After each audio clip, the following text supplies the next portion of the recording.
like and subscribe. Ouija, the way to darkness.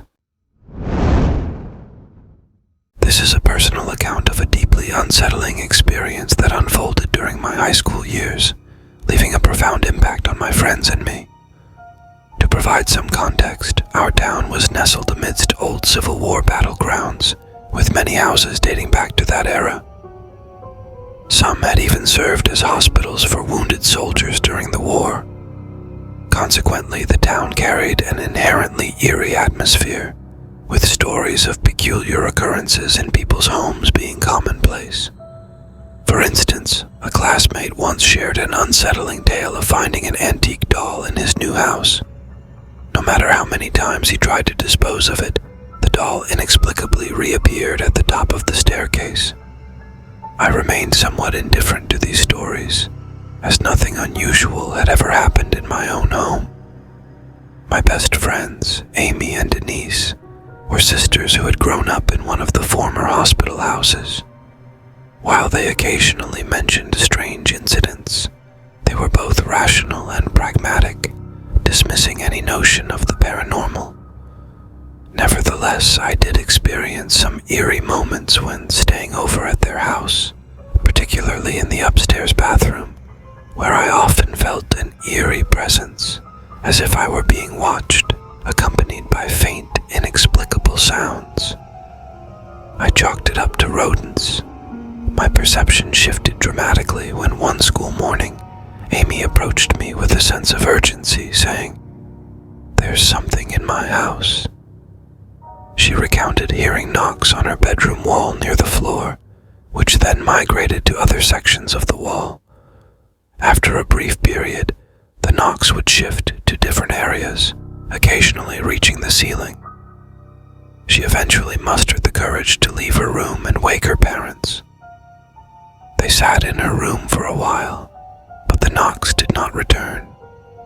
They reassured her that it was likely an external disturbance or a wall-dwelling rodent, and promised to call an exterminator. Amy, however, remained unconvinced that wind or rodents were responsible. She appeared genuinely terrified, an unusual reaction given her long tenure in that house, which had seen its fair share of peculiar incidents. This marked the first time she entertained the notion of a spirit's involvement. She and her sister Denise, who also shared her skepticism, experienced a similar encounter about a week later. Denise woke up to the same knocking phenomenon in her room, and her parents attributed it to external factors as well. This time, Denise accepted their explanation. Despite their parents' reassurances, the knocking persisted over the next couple of weeks. Denise's perspective took a sharp turn toward the supernatural after an incident in the bathroom. While in the shower, she was startled as the curtain was suddenly yanked open forcefully and drawn to the side. There was no one else in the bathroom when she checked, and the locked door made it impossible for someone to have entered. After this second incident, Denise began to suspect a paranormal presence. Their parents, though, didn't take their claims too seriously, despite acknowledging strange happenings in the house. Amy and Denise's curiosity about the potential haunting grew, leading to a fateful decision one Friday night when their parents were away. An ill-advised attempt to use a Ouija board to make contact with any spirits present. Their friend Sam had acquired the Ouija board from his neighbor. Around 10 p.m., they set up a table in Amy's room, lit a candle, and turned off the lights. Though Amy, Denise, and Sam didn't take the endeavor too seriously, viewing it as a harmless game, I was uneasy from the start, believing Ouija boards were not to be trifled with. They convinced me to join them, reassuring me that it was just a child's game with no real consequences. As they initiated the Ouija board mood, they placed their hands on the planchette and asked the first question, "Are there any spirits here with us?" They waited for about 5 minutes in complete silence, but there was no discernible movement. Denise repeated the question with no success. They made a few jokes, and laughter filled the room when the candle suddenly The abrupt darkness was unsettling, given that no apparent cause could be found. The candle was located on a nightstand, far from any open windows, and there was no air coming from the distant vent. They relit the candle and returned to the table, positioning their hands on the planchette. This time, Amy asked the questions, seeking to confirm the presence of a spirit and its connection to the mysterious wall knocking. The planchette began moving nearly immediately to the letters H and I, spelling out high. While this response seemed plausible, it didn't convey much meaning and could still be attributed to one of them inadvertently moving it. Amy continued, asking if it was a spirit and the source of the wall knocking. After a brief pause, the planchette slowly spelled out SHOWR15. This response baffled them. They contemplated its meaning but couldn't reach a satisfying conclusion.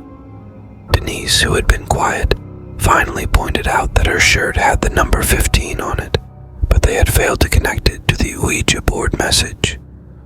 The mention of a shower curtain implied a connection to her shower experience, which further heightened their unease. The planchette continued to spell out words, revealing that the spirit's name was Michael, potentially Michael. At this point, a disturbing event unfolded. The planchette started moving rapidly, and the table began shaking violently, as though it were being lifted and dropped repeatedly. They realized that none of them was responsible for the movements. Terrified, they fled the room, racing down the stairs, and taking refuge on the front porch, trembling and bewildered. Sam stayed with them on the porch until Amy and Denise's parents returned, who listened to their account with skepticism. The parents led them back inside, but with all lights on, to retrieve the Ouija board.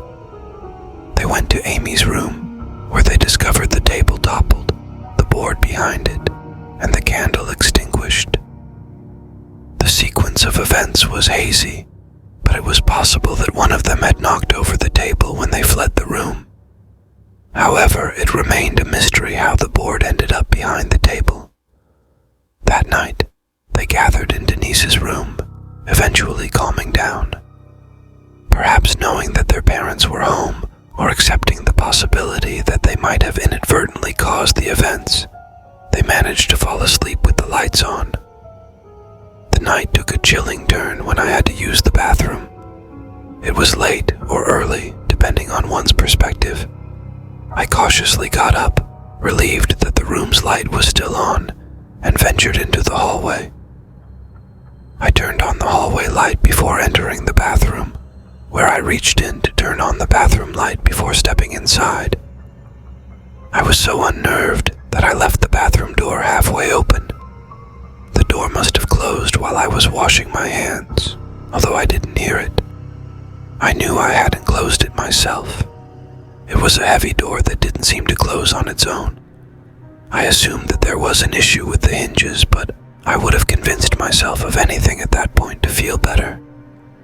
When I realized that the door was closed, fear gripped me, and I had to get out of there. I attempted to turn the doorknob, but it wouldn't budge. I tried to stay composed, telling myself that old doors occasionally get stuck.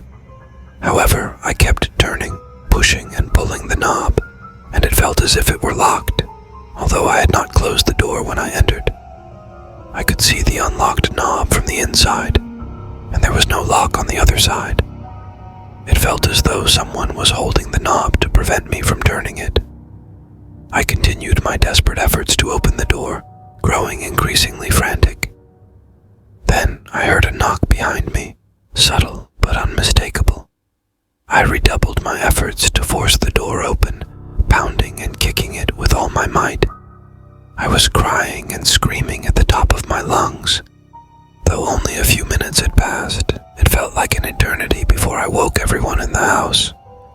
The father managed to open the door with ease, and I collapsed onto the floor, battered and bloody, with bruises forming on my arms.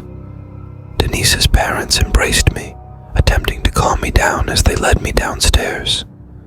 I recounted the terrifying encounter, asserting that the door had not been locked from the inside.